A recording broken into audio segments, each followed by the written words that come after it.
2A. Listening. Speaker 1. Last summer, I was sitting in my garden enjoying the sun when I heard my next-door neighbour suddenly cry out. Mrs. Thomas is 93 years old and she lives alone, so I raced round to her house to see what was wrong. The kitchen door was open, so I went in and found her on her knees with her head resting on the table. She'd fallen and cut her head and there was blood everywhere. I grabbed a towel, folded it up and pressed it onto the wound to stop the bleeding. Then I called an ambulance. She had to have stitches when she got to hospital, and they kept her in hospital that night for observation. But she went home the next day. Speaker 2.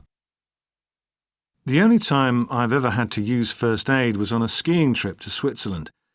I'd gone with a few friends, and we were having a great time until disaster struck.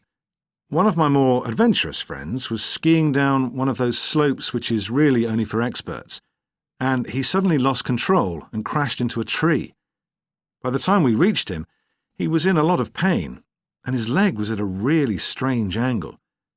The only thing we could do was to put snow around his leg to stop the pain and call the emergency services to take him to hospital for an X-ray.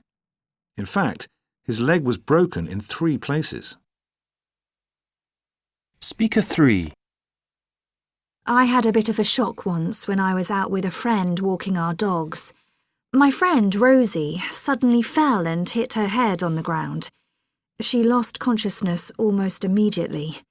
We were in the middle of nowhere, and I knew the emergency services would take quite a long time to find us. Anyway, after calling for an ambulance, I lay Rosie on her side to make sure she was able to breathe. Then I lay down next to her and put our coats over us to keep us warm. When the paramedics arrived, they took Rosie straight to hospital. She was fine in the end, but I found the whole thing really scary. Speaker 4. A few years ago, I remember I was playing football in the park with some friends, and I suddenly had a terrible nosebleed. The blood was just pouring from my nose. I tried stuffing my nose with tissues, but it didn't make any difference. One of my friends told me to press ice on my face, but of course we didn't have any ice there. Then another friend told me to pinch the soft part of my nose just under the bridge, and eventually it would stop. I didn't really believe him, but I tried it, and it worked.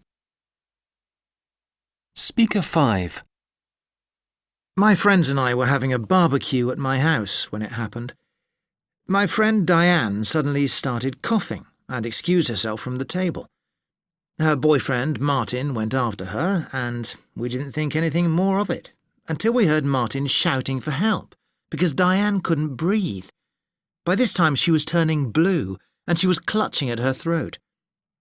I told Martin to call an ambulance, and then I hit Diane hard on the back several times. Suddenly, an enormous piece of sausage shot out of her mouth, and she could breathe again. We were all quite shocked when it was over, especially Diane.